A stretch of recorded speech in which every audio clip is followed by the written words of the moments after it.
따라 존경과 공경과 존경과 열심과 믿음과 사랑과 힘내서 하되 목소리를 사용한다면 알아들을 수 있는 언어로 들어야 한다. 기도의 방법이 나옵니다. 그리고 이제 기도라는 것은 하나님과의 대화이거든요. 일단 그걸 하기 전에 오늘 모든 예배 정리하고 들어가는 거거든요. 오늘 제가 했던 게 뭐냐면 신명기 12장을 설교했습니다. 근데 신명기 12장을 보면 예배의 시간이 나오죠. 예배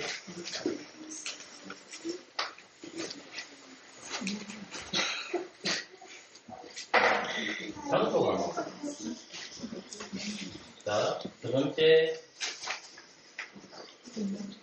예배의 인재죠. 세 번째 예배의 한글. 그 다음에 예배의 즐거움.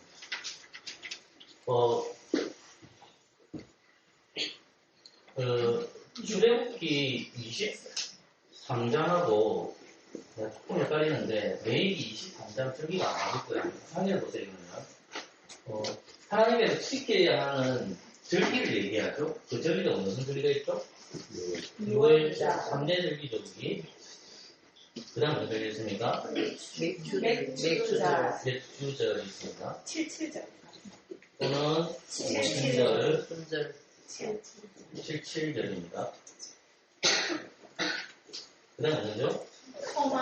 토막절이죠. 장막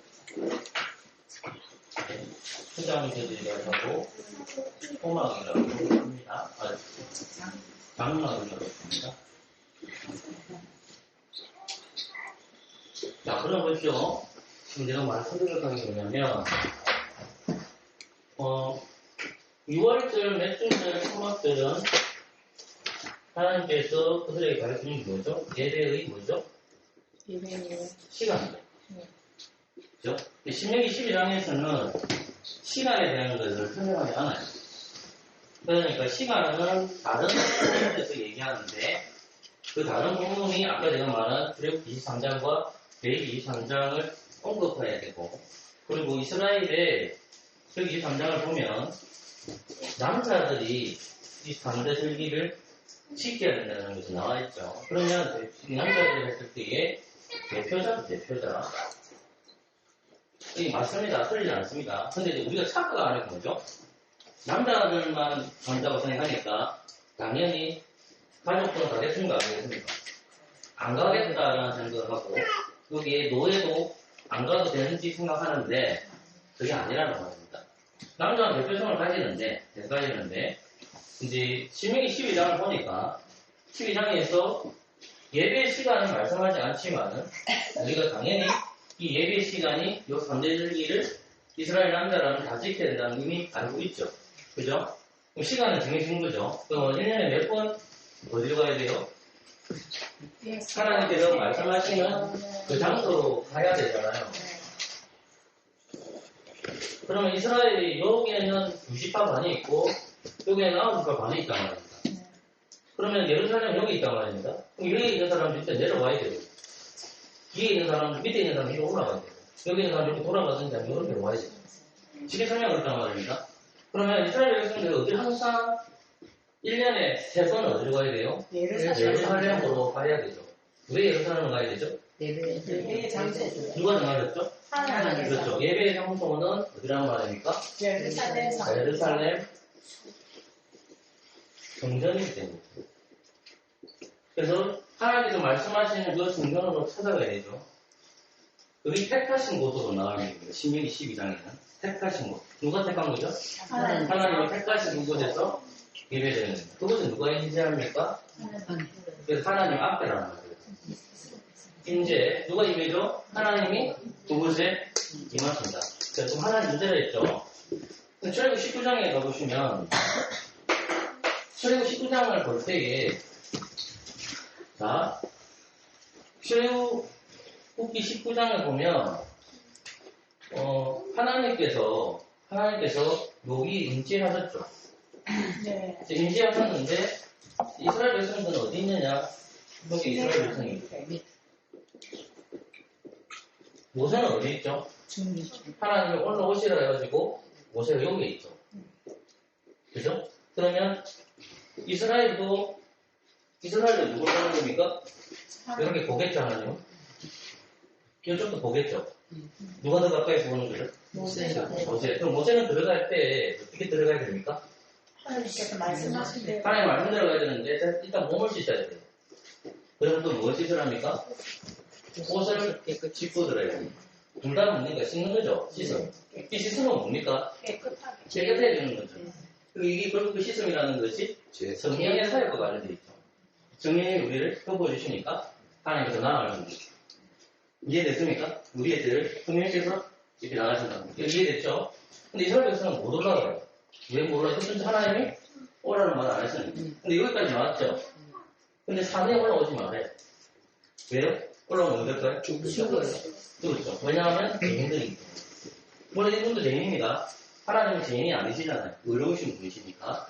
죄를 심판하시는 분이시잖아요. 그러니까 하나님 여기 보시면 출애굽 19장에서는 하나님께서 이렇게 하고 있는데 이스라엘 백성들이 쳐다볼 때 하나님의 이미지가 드러나는 게 뭡니까? 보는 게.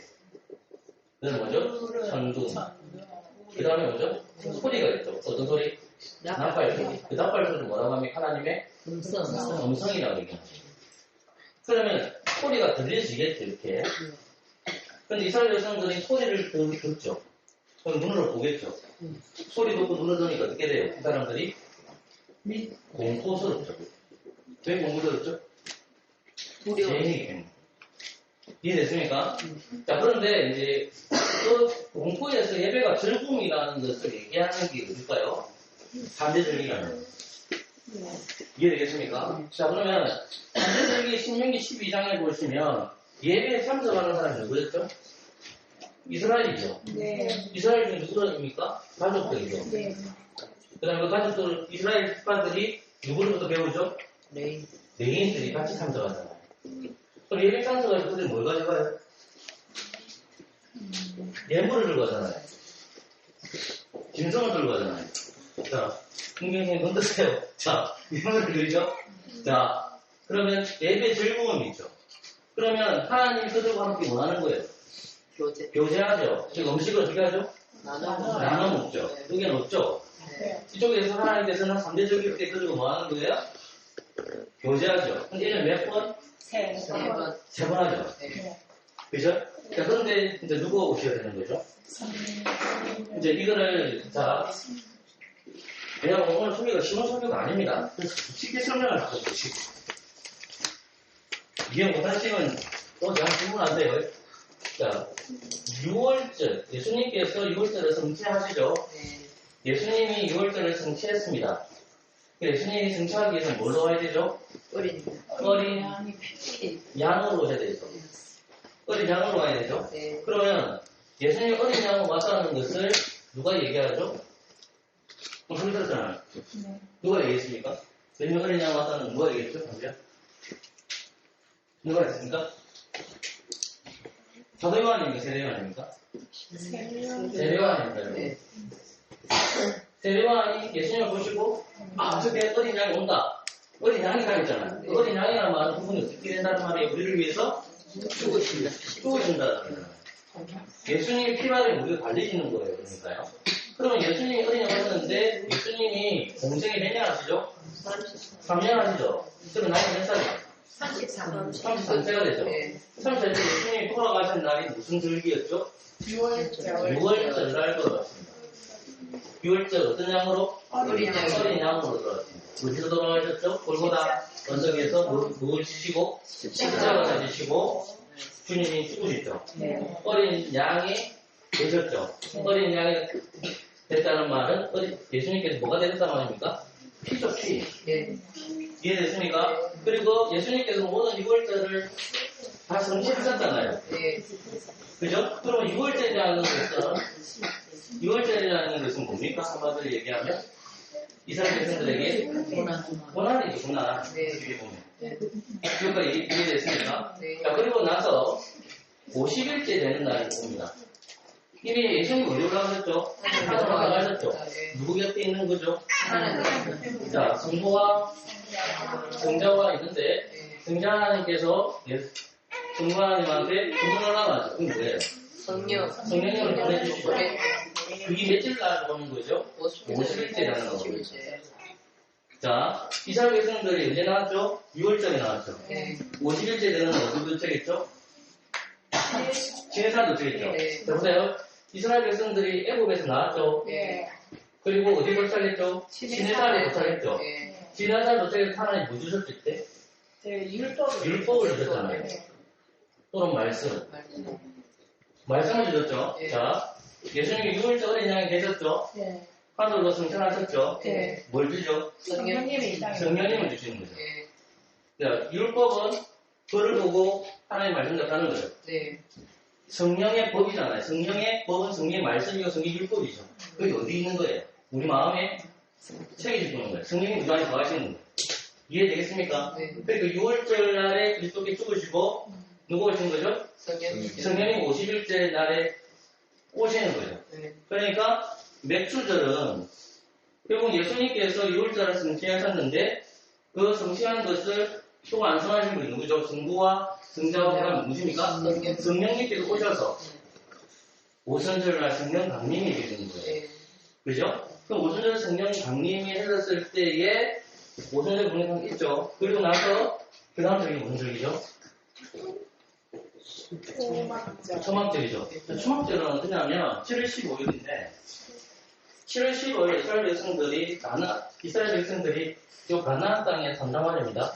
그런데 이스라엘 백성은 어느 장소인지 정확하게 모르지만 광야에서 예배를 드려요. 며칠 동안? 7일 동안. 7일 동안. 왜 광야에서 예배를 드리죠? 예루살렘 성경. 그러니까 이스라엘 백성들이 다 나와가지고 저 예루살렘 성경에 있는 것이 아니라 광야에 가서 뭘 짓는다? 소막을 짓는 거예요. 소막을. 그래서 하나님께서 우리를 항상 어떻게 해주신다? 인도해 주시고 보호해 주신다는 거예요. 이해됐습니까, 저 말이? 자, 그런데 헷갈리시면 안 돼요. 자, 그러면 초막절이라는 것은 누군가가 소망을 만들어 주셔야 되는 거죠. 누가 만들어 주신 거거든요? 하나님이 만들어 주죠. 근데 제가 여러분들한테 이 본문을 언급했던 이유가 신명기 본문을 언급했던 거예요. 신명기 1장으로 넘겨주시죠.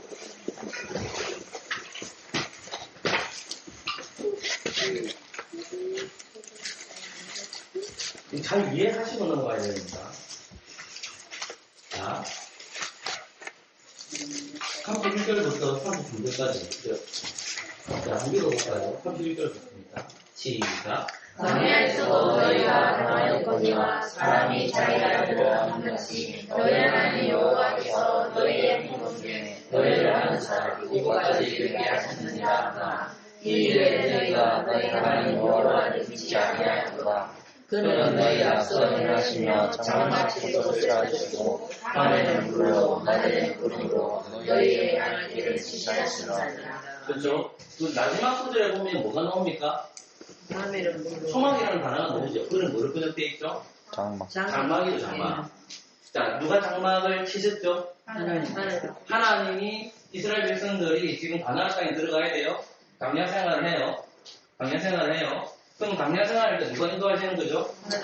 하나님 인도하는 거죠. 그러면 이스라엘 백성들이 지금 예수님이 오셔가지고 성령을 보내주셨어요. 6월절 되셨죠? 오전에 성령 강의 됐죠? 소막절이겠죠. 그런데 소막절이 뭐냐면 소망은 어디로 간다? 강야로 가죠. 강야에서 뭐 짓죠? 소망을 짓죠. 소망을 짓죠. 그러면 소망을 짓 때 우리 이스라엘 백성들이 교회가 소망을 이룬다는 것은 결국 그들 생활이 어떤 생활이 된단 말입니까? 강야 또는 뭐죠? 빼면 나그네 생활이 된단 말이에요. 이해됐습니까? 제 말이? 자, 6월절도 예수님을 하셨고 오전절도 성령을 통해 이루어졌잖아요. 그러면 초막절이 언제나 질문해야 될 거 아닙니까? 당연한 거 아닙니까? 그죠? 그럼 초막절 언제나? 지금이에요, 지금. 그럼 지금 언제냐 했을 때에 예수님께서 구원을 이루셨으니까, 또 성령을 보내주셨으니까, 이제 초막 가운데서 우리가 거하는 거죠. 그럼 초막이 누구냐는 질문이 있거든요. 그 힌트가 마태복음 17장이에요. 조금 어려울 수 있습니다. 제가 목사님들 쓰면 이해를 잘 못하시면 내가 쓰는 게 없는 17장입니다. 자, 3절, 4절을 같이 한번 읽어봅시다. 시작. 그때 오셔서 엘리야가 예수로 더불어 말씀하신 것이 저희에게 보이거든 베드로가 예수께 묻자고 주여 우리가 여기 있는 것이 있소서 하니 주께서 많이 원하시면 내가 여기서 초막셋을 주세 하나는 주를 위하여 하나는 모세를 위하여 하나는 엘리야를 위하여 하리라. 첫 번째 주는 누굴 가르치는 거죠? 예수님이죠. 그럼 예수님은 지금 어디 계시죠, 지금? 지금 본문에서 지금 어디 계시죠? 그 변화산에 있죠. 누구랑? 야고보, 베드로, 요한이 있죠. 어디 있죠? 산에 있죠. 십자가는 어디서 하나요? 골고다 언덕이잖아. 근데 예수님이 내려오셔야만 뭘 당하시는 거예요? 고난을 당하는 거죠. 근데 고난 받기 전에 초막을 치면 됩니까? 안 됩니까? 안 되죠. 그러니까 고난이 완성되고 나서 뭐가 완성되는 거예요? 초막이 완성되는 거예요. 이해됐습니까, 제발? 자, 그러면 초막이 완성이 됐어요. 그러면 이제 그 생각을 있잖아요. 예수님을 통해서 그 집이 예비가 됐잖아요. 누가 준비해 놓으시는 거죠? 하나님 아버지께서 상세전에 성자와 성령께서 협의하여서 이 초막을 만드셨잖아요. 맞죠? 그러면 이 초막이라는 것이 교회와 연결된단 말입니다. 그래서 오순절 날의 첫 열매가 뭐냐면 교회예요. 그죠? 그러면 이 교회가 어떤 생각까지 되죠? 초막대로 생겨내죠. 하나님께서 언젠가는 오실 거잖아요. 약속하신 주님.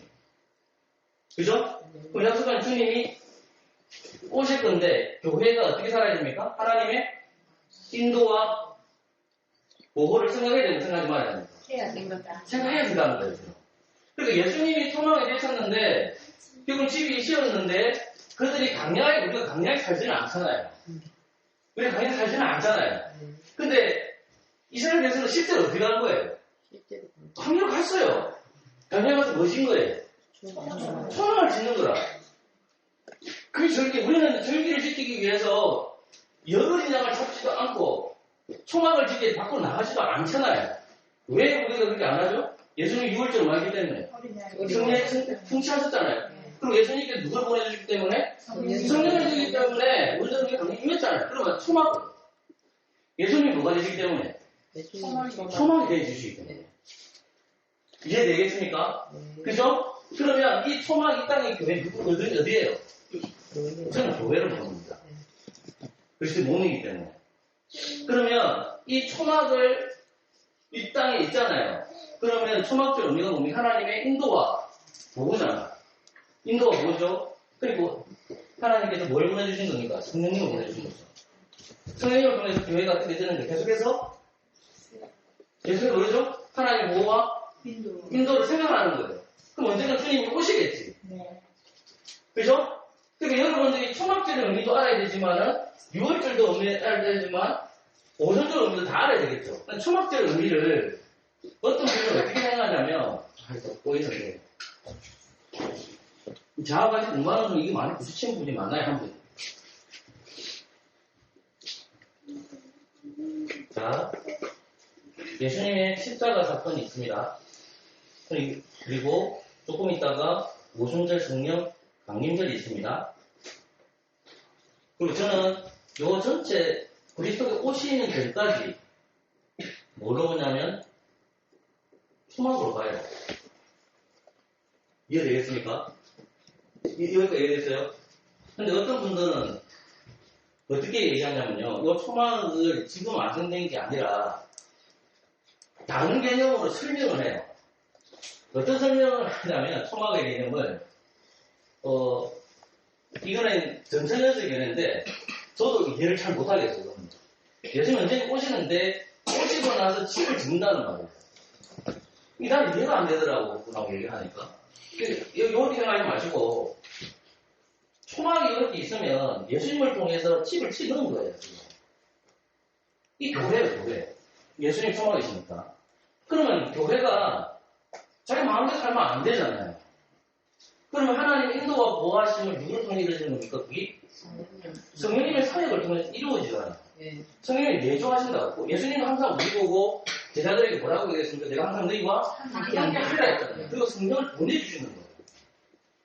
그러니까 지금이 초막절 시기예요. 그리고 교회가 그 첫 열매로서 그 초막을 깨게 가는데 마지막 때에 그 완전히 있겠습니까? 없겠습니까? 있어요. 있다는 말이에요. 근데 이 견해를 안 받아들이는 목사님들도 많아요.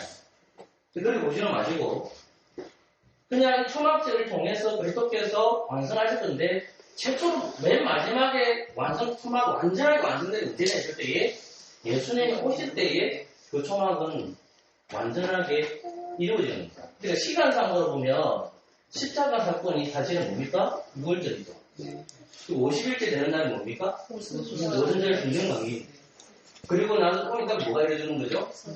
초막이 이루어지는 거죠. 저는 동시다발적으로 그러는데. 지금 시대가 절기적으로 봤을 때, 무슨 시기에 있을 때, 초막이에요, 초막. 그럼 초막이라 했을 때 우리가 예수님께서 모든 것을 다 성취했으니까, 다 성취했죠? 그럼 이거 6월절이나 오순절이나 그 다음에 초막절이 가장 강하게 나타나는 현장이거든요. 그게 어디죠? 예배라는 거예요. 그래서 예배를 드릴 때에 6월절도 드러나야 되고 성령 강림절도 드러나야 되고 뭐도 드러나야 돼요? 초막절도 드러나야 되는 거예요. 그럼 6월절은 뭐 어떤 의미가 드러나야 되는 거죠? 대속이죠. 됐죠? 오순절 성령 강림은 뭐예요? 뭐죠? 무슨 성령 강림은 어떻게 생각하시는 거예요? 영원히 목마르지 않는 거예요. 왜? 누구를 보내주시기 때문에? 성령님을 보내주시기 때문에. 성자의 사역과 성령의 사역이 있죠. 그럼 초막절이 또 뭐예요? 하나님의 인도하심이에요. 누가 집을 지었기 때문에? 하나님께서 예수 그리스도라는 집을 지었기 때문에 계속해서 초막으로 완성이 되어가는 거예요. 이미 초막이 완성이 됐고 그러나 아직 있는으로 이 초막절을 이해해야 돼요. 그래서 성경에서는 때로는 초막절을 이해하기 어려울 수는 있지만은 이런 요소가 있다는 것을 잘 봤으면 좋겠어요. 오늘 제가 초막절에 대한 설명을 여러분들 명쾌하게 전달하지 못했던 것 같은데 그 개념만 일단 잡아놓고 다음에 제가 좀 더 잘 이해해가지고 초막절에 대한 설명을 한 번 더 할게요. 그래서 6월절 언론과 오순절 성령님과 초막절 언론과 이런 의미가 있다. 오늘은 교회 스미트 신앙고백에서 3장을 봤는데 21장 3항을 봤는데 21장 3항을 보면 기도를 할 때 이렇게 하라는 말이 나옵니다. 그런데 이렇게 되어 있죠. 하나님께서는 감사와 돌리어 동절적 예배의 특별 순서인 기도를 모든 사람에게 요구하신다. 기도가 받아지려면 누구의 이름으로? 성자의 이름으로. 그러니까 기도를 할 때 항상 누구의 이름으로 기도해야 되는 거죠? 왜 예수님 이름으로 기도해야 됩니까? 예, 맞습니다. 그게 예수님이 우리의 뭐기 때문에 중보자입니다. 그래서 항상 우리가 예수님의 이름으로 기도하는 것은 뭐냐면 예수님이 우리의 뭘 하시기 때문에 중보자이기 때문에 누구 이름으로 기도해야 되죠? 성자의 이름, 그리스도의 이름으로 기도해야 된다는 것을 언급하고 있죠. 그러고 나서 뭐라 그래요? 그분의 성령은 되어 있죠? 도우심을 되어 있죠. 그러니까 기도하는 분들은 뭐에 도우심을 받아야 됩니까? 성령의 도움을 받아야 되죠. 아까 얘기했을게요. 예수님도 이 땅에 오셨죠? 33년 인생을 사셨죠? 예수님 기도했을까? 기도 안 했을까요? 하셨죠. 그럼 예수님 기도하실 때 누구의 도우심을 받았을까요? 그렇죠. 성자이신 예수님께서도 성령이 충만하기 때문에 성령님의 도우심을 받아서 누구의 뜻을 이루는 거예요? 하나님의 뜻을 이루는 겁니다. 똑같이 이 땅에 살아가는 교회, 성도를 부르심을 받은 우리도 성자의 이름으로 기도하지만 누구를 얻어야 됩니까? 성령님을 얻어야 됩니다. 여러분 안에 계시는 성령님의 음성을 들어서야 된다고 합니다. 그것이 하나님의 말씀으로 주어지겠죠. 그 성령님의 음성을 들어서야 된다고 합니다. 그러고 나서 구절이 나오는 게 뭡니까? 그분의 뜻을 따라 했잖아요. 그분의 뜻이라는 것은 뭡니까? 성령님께서 예수 그리스도를 누구지 가르쳐 주시지만은 예수님을 잘 살펴보면 돼요. 예수님이 기도하실 때에 자기 마음대로 살아가던가요? 아니잖아요. 예수님께서 게세마네 동산 기도를 어떻게 기도했습니까? 맨 마지막에 이마에 땀이 흘리는 정도 기도하시면서 누구의 뜻이 이루어지도록 기도합니까? 하나님의 뜻이 그러면 예수님께서 구약을 잘 알고 계신 거잖아요. 네. 물론 진짜 하나님을 대면하신 분이시지만은 중요한 거는 뭐냐면 하나님의 음성, 하나님을 알 수 있는 유일한 방법 계시가 성경이에요, 성경. 그러니까 내가 하나님의 말씀을 읽음을 통해서 누구의 뜻을 발견해야 되는 거예요. 하나님의 뜻을 발견하는 거예요. 성경을 안 읽는데 그분의 뜻을 발견한다. 아닙니다, 여러분. 성령이 내주하시는 분은 항상 어디에 매여 있어야 될까요? 성령님은 항상 어디로 끌고 갈까요? 성경으로 끌고 갑니다. 성경으로 끌고 가서 그분의 뜻을 따라서 기도하는 거예요. 이해됐습니까? 그 다음에 오는 게 뭐죠? 총명과 공명과 근성과 열심과 믿음과 사랑과 인내로 되어 있잖아요. 여러분, 기도할 때 보십시오. 어떤 마음으로 기도해야 돼요? 여러분, 우리가 기도할 때에 하나님의 뜻이 이루어지는 게 어떤 면 속히 이루어지는 게 있죠. 예수님은 자기의 뜻을 이루어야 됩니다. 하나님의 뜻이 이루어지는. 그럼 예수님이 태어나자 바로 십자가 안 되잖아요. 그러면 하나님께서 정하신 때가 있죠. 창세전에 예정된 때, 그리스도께서는 그걸 알고 오셨고, 그것을 완성해 가시는 것이 33년 인생을 사시고, 그가 주어지는 것을 십자가를 치는 거예요. 그러니까 무슨 말이냐면, 우리가 기도할 때 즉각적으로 이루어지는 것도 있겠죠. 그죠? 그분의 뜻을 따를 때. 그런데 기도할 때 즉각적으로 응답되는 것도 있지만, 즉각적으로 응답되지 않는 것도 있습니까? 없습니까? 후다하게 많다는 거예요. 즉각적으로 하나님 응답해주는 것도 있고, 그러나 엄청나게 천천히 이루어지는 것도 있다는 거예요. 그러면 늦게 이루어질 때 우리 마음은 어떻게 가져야 되느냐? 공경과 겸손과 열심과 믿음과 사랑과 인내. 이해되겠습니까? 하나님 내 기도 안 들어주시네? 이게 아니라 하나님의 뜻이 이루어지는 것이 나의 기도가 이루어지는 게 아니에요. 내 기도가 누구의 기도가 연결되어 있어야 되는 거예요? 하나님께 연결이 되어 있어야 되죠. 그러면 연결이 되어 있었을 때 그것을 가져야 되는 게 뭐냐? 총명, 공경, 겸손, 열심, 믿음, 사랑, 인내. 그런데 이 부분은 뭐라 적혀 있습니까? 내가 기도할 때 어떻게 기도해라? 목소리를 사용하라. 자, 목소리. 첫 번째 뭐? 목소리. 자, 그래서 여러분은 어떨지 모르겠지만 저는 목소리를 내야만 기도해야 됩니다. 이게 성경적인 거죠. 근데 목소리를 어느 정도 톤을 풀어야 되죠? 그게 알아들었어요. 이렇게 얘기합니다. 자, 우리 교인들 중에서 영어를 잘하는 사람이 있는 거예요. 근데 이 사람은 한국 사람. 근데 같이 기도를 하는데 통성으로 기도해요. 근데 이 사람이 뭘 기도할까요? 영어를 막 기도해요. 해도 됩니다. 근데 이 사람이 대표 기도를 해요. 근데 알아들을 수 없는 뭘 할까요? 영어를 해보는 거예요. 그러면 안 돼요. 그 뒷부분은 뭐라 적혀 있습니까? 시험보에서 보면 알아들을 수 있는 언어를 해라. 그러니까 예배 시간 때에 내가 아무리 영어를 잘해도 모든 사람들이 이해할 수 있는 근데 모국어를 써라는 거예요. 근데 영어를 하면 됩니까? 안 됩니다. 고린도 교회가 그랬다는 거예요. 알아듣지 못하는 언어를 써야 그러니까 알아들 수 있는 언어를 해야 돼요. 그럼 소리를 내야 되니까 안 내야 됩니까? 내야 되죠. 그럼 개인적으로 기도할 때는 어떻게 할까요? 내가 영어를 기도하고 내가 뭐 이탈리아어를 기도하고 그럼 자기 마음대로 하면 돼요. 근데 중요한 건 뭐냐면 목소리를 내야 되니까 안 내야 됩니까? 내셔야 됩니다. 그럼 사사기를 제가 한번 얘기한 적이 있는데 사사기의 기도는요 절규입니다. 절규. 그래서 부러지졌다 이 말이 무슨 말이냐면 절규입니다. 하나님의 약속을 믿으면서 절규합니다. 삼손이요 기둥을 뿌리잡으면서 기도하는 것도 절규예요.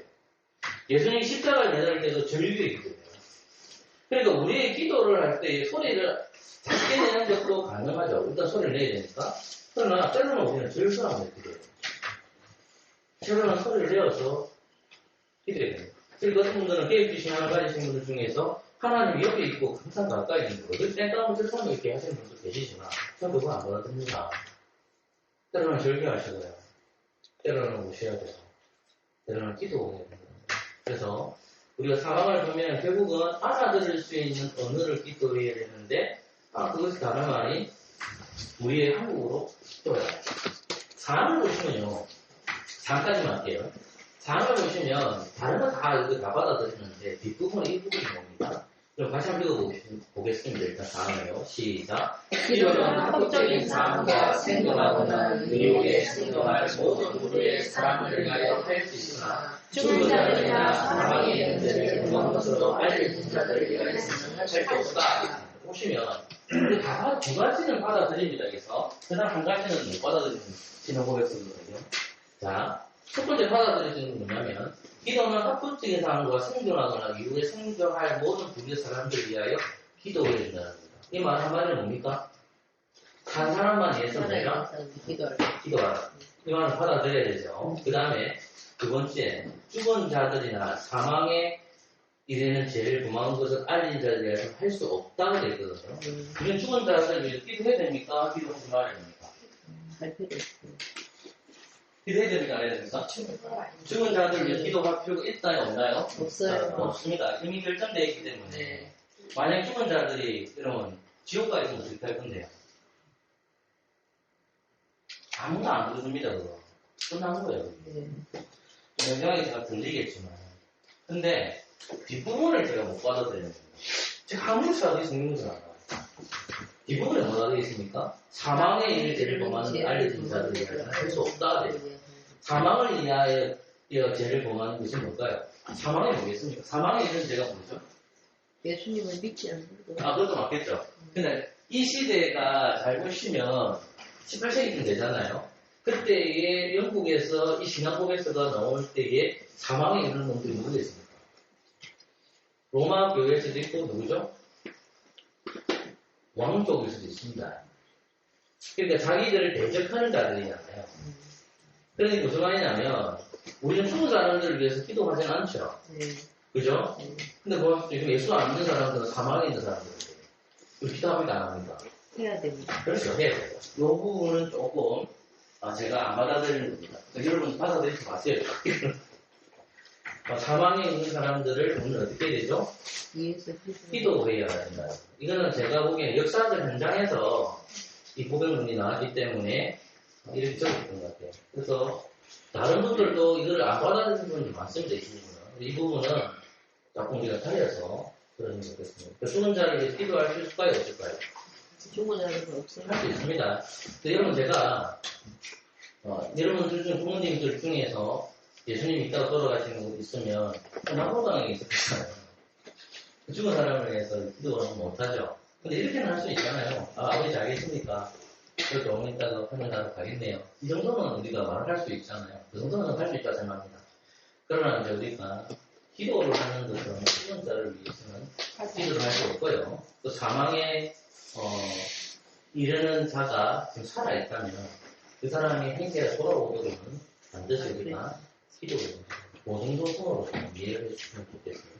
여기까지만 할게요. 다음번에 예배에 요소를 기도하겠습니다. 하나님 돌아가는 발걸음을 지켜주시고 예배를 잘 이해하여 하나님 보시기에 아름다운 예배가 되게 하여 주시옵소서. 예수님의 이름으로 기도합니다.